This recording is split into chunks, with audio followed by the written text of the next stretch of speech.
Good afternoon, fellow ruminators. Welcome back to another session, Rumination with Andrew. Thank you so much for joining as we are about to discuss a very important topical matter. And this afternoon, we are going to look at lessons. Let me see how many lessons now, because sometimes I do forget when I write them down here. But there are lessons that the Jamaican government can learn from the recently held United States election. And I think I have listed here about five, right? Five lessons that the Jamaican Labour Party and the People's National Party can learn from the recently held US government election, general election, in which Donald Trump emerged as the winner.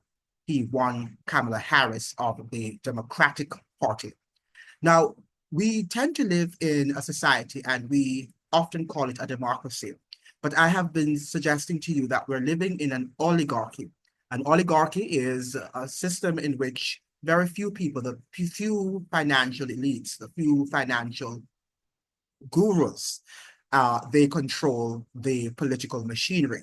Now, you can understand that when you have billionaires, as you're seeing in the impending Trump administration, that he is going to have people likes of the Elon Musks and other billionaires like the Ramaswamy, who are going to be controlling lots of things there in that political party. Now, people often say, well, Trump is doing that and only Trump's party, but the Democratic Party is the same. If you look behind the scenes and you see who are controlling, once people donate, once you have billionaires donating and millionaires also donating to your campaign, to political campaigns, then they are the ones who are going to call the shots, right? There's nothing, it's not rocket science to understand how that system is run and is managed. Now, one of the first lessons that the JLP and the PNP, lessons for the JLP has access to a lot of money. And I think that the money that they have access, of course, is state funds because they are the incumbent government. But we have to understand that money alone can't buy election. We need to have robust policies and you need to have a good message that surround those policies. And I think that the Andrew Holness led administration need to understand that. Remember now that the Democrats outspent the Republicans. The Democrats had over $1.5 billion.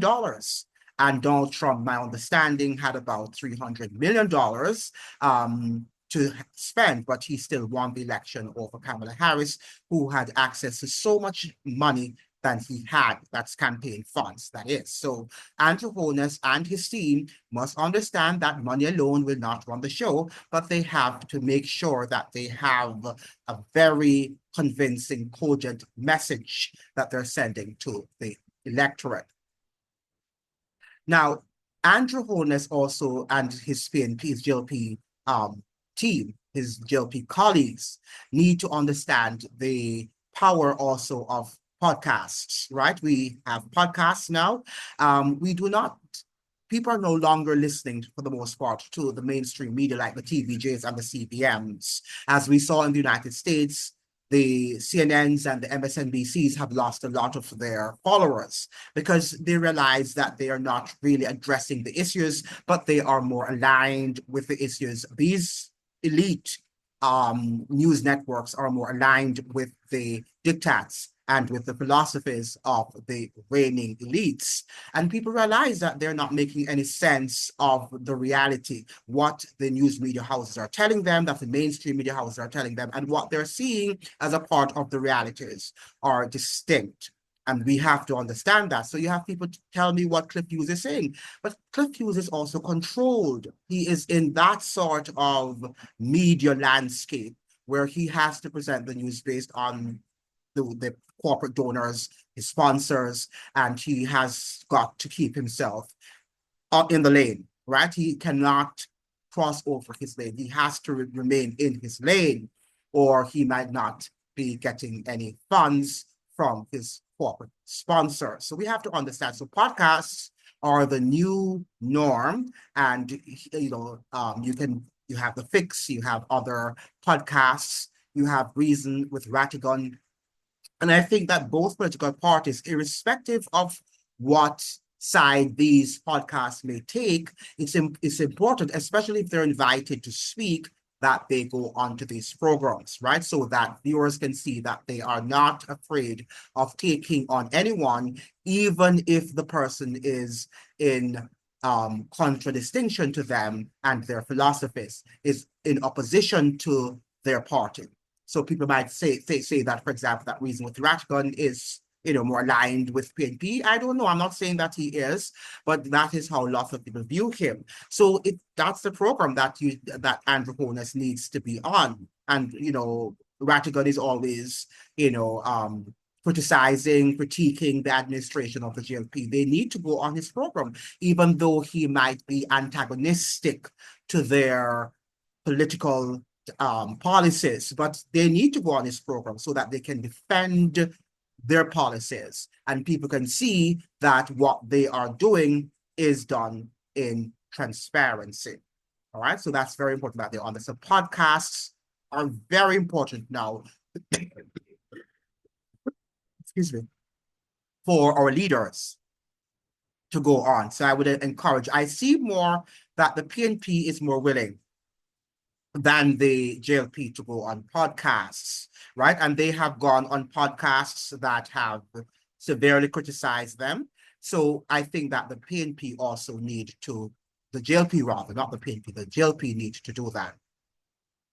Now, one of the reasons why the Democratic Party lost the election is because they were totally out of sync with the cost of living, the high cost of living. And they were constantly talking about the macroeconomic achievements and what Kamala Harris was going to do to sort of ease the burden of people who were suffering. Well, she was not trying to ease the burden. She was just mainly saying that she was pretending as if the economy was doing well and that Joe Biden and her team had really created many jobs when that was not true. And if the jobs that were created were not jobs that were sustaining, that were permanent, that were able to lift people out of poverty. And that's very important for us to understand. So it's very important that both political parties, but particularly the reigning party, that's a JLP, addresses concerns of the high cost of living and addresses the microeconomy, the economy that people live in, the real economy, because the macroeconomy is the real economy. The macroeconomy is just a sort of sweeping picture of what the aggregate is all about, but it does not always represent what is happening in the microeconomy, and that is what we need to understand. So I think that Andrew Holness needs to do much more micromanaging, and also the PNP needs to also to address some of all the concerns, not some of the concerns, but all the concerns of the microeconomy. The Democrats were very, very keen on evading questions from constituents who were actually concerned about what was happening in the macroeconomy, and they did that to their own detriment, right? Because they lost the election. Now, I find that Andrew Holness, he tries to go around, and he does a lot of, PR, in terms of giving houses and buying donkeys for whom donkey needs to be bought for. And that's what he does, right? But that he needs to do much more than that. He has to go down and he has to have town hall meetings in which he sits and he talks. He needs to go around the country and sit and talk with people. Let us say you have a town hall meeting in Ocho Rios, one in Brownstown, another in another part of St. Anne. I don't really say, So these are things that they can do so that they can have a dialogue, an open and transparent dialogue with the constituents, with the electorate, and they can express their concerns, their preoccupations with what is going on in Jamaica and what are the solutions. What solutions does the government have to resolving whatever concern that the constituents might be facing? And there are many, including crime and violence and economic problems, inflation, the high cost of living, the high cost of groceries. This is something that the government has to deal with. And I think that Jamaicans should not vote until roads and the high cost of food and other important concerns are dealt with, because you have to eat. And if the government is actually evading questions where that is concerned and referring you to the macroeconomic, propaganda about we're doing well and it's excellent, and then people are suffering, it doesn't make any sense. And it's time for people to wake up and to smell the coffee, right? I think that is very important that Jamaicans understand that. So the Jamaica Labour Party needs to engage their base. And also, I see Mark Golding trying, you give him his credit, he's trying to address his base. But I don't think that Mark Golding can in a serious way because of the class from which he's emerging. I'm not now speaking about his race, I'm speaking about his social and economic class. These are two distinct things, right? People are attacking him based on his ethnic background. I don't attack people based on their ethnic background because that they cannot control. They can't even control what they're coming, the class from which they also emerged. But what they can control is the ability to read and to interact with people from that class and to sympathize. But maybe he can't, and that's why perhaps he should not be the best candidate, because we live in a society in which the majority of people are poor. Now, the JLP also, they need to have or to send out a good message to explain how what is happening on the global scene is going to impact our domestic situation. I think that a lot of times people have the impression that Jamaicans, are just there and they're isolated from the rest of the world. But we must understand that we function in an open economy. And from 1990s, we have been functioning in that reality, right? In that open economy, this open global economy. And we have to deal with globalization. And we must understand that globalization is not a fair construct. It's not a fair business enterprise, right? It's one in which the richer countries, the countries of the global north, they exploit the countries of the global south. And they do not see us as their equals. And they have made many statements as far as those are concerned. And they see us still as slave plantations. We might not be in the shackles, physical shackles, but we are wearing now economic shackles. The social also shackles in terms of crime and violence and other things, the scamming, because make no bones about it, Jamaicans don't control the scamming. The scamming is coming from the north. Or people are just used as the guinea pigs, right? The slaves to ensure that the system operates. But don't believe, one iota that the ordinary man on the streets who might be involved in scamming, that he is the one who is doing it, who is running it, right? There are people at the higher echelons of society, both internationally and domestically, in Jamaica nationally, who are at the helm, right? We must understand that. And these are situations. I don't know if Andrew Holness can or PNP, Mark Bowden will be able to do that, because they have to protect. They're there to protect the class, that social and economic class. And if they don't protect them, then they are going to put them out of office. That we must understand. But whatever he can, however much he can reveal about how the global trends are going to affect our economy. For example, we have a new incoming president in the United States. How will that affect the Jamaican economy, right? And things. And I don't want these things to be done in a very biased manner. And we have this impression of what the CNN and the MSNBCs are telling us, and the BBCs and the Guardian newspapers of the world, right? We want to have an intelligent understanding. I think Jamaican journalists, they simply read what they're getting from the BBCs and the Washington Post and the New York Times, and think that that is gospel truth, when that is not gospel truth. In fact, a lot of what comes out of these newspapers and these cable networks at the CNNs and the MSNBCs are garbage, nonsense. And I think that we have to really look at our own realities, and much of what they were even telling Americans rejected it. And that is why Trump won the election over Kamala Harris.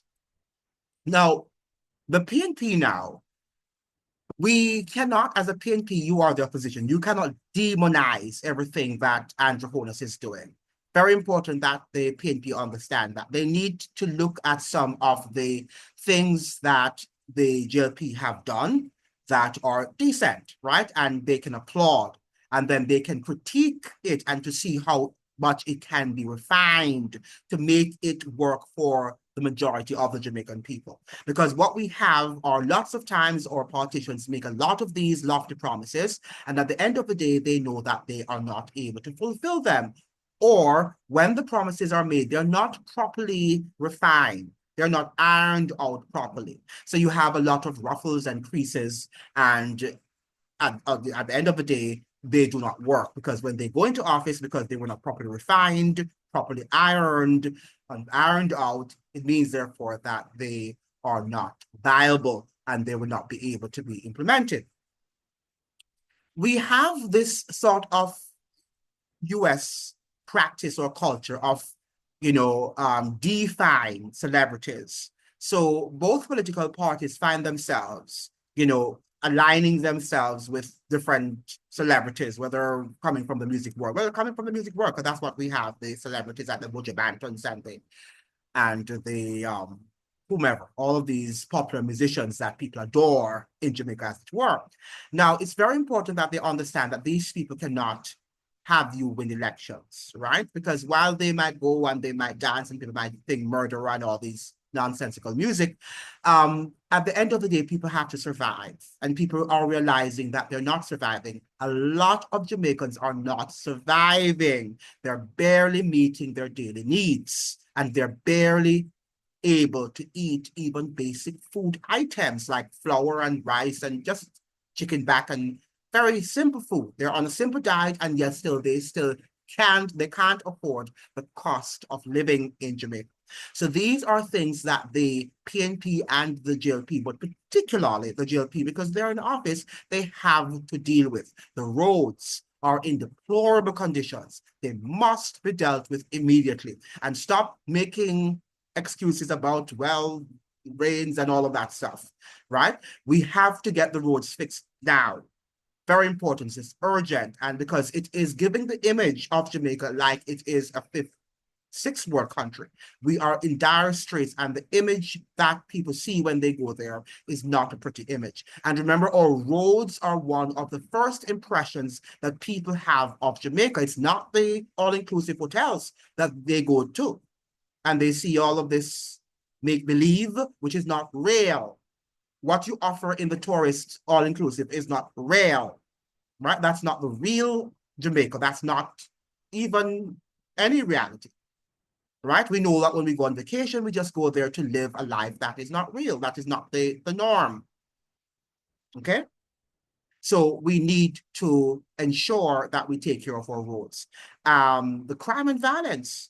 We just recently had two young men, 23 years old, in less than 2 weeks, or just about 2 weeks, who died on their lives on TikTok. Were murdered. And yesterday I was reading from the Gleaner that this doctor, who is from one of those countries there, I forgot the name of the country. It's not the Maldives, but he's coming from one of those countries there in the Pacific region, right? And he was murdered, brutally murdered. His throat was cut, right? And brutally murdered in Westmoreland.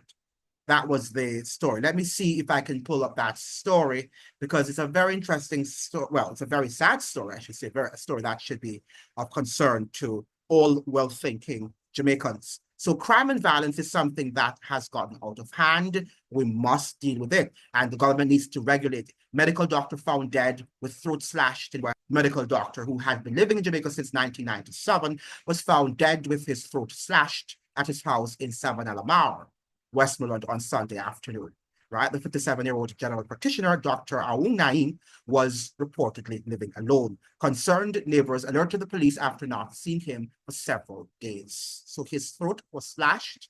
Medical doctor from Burmese, from the, he's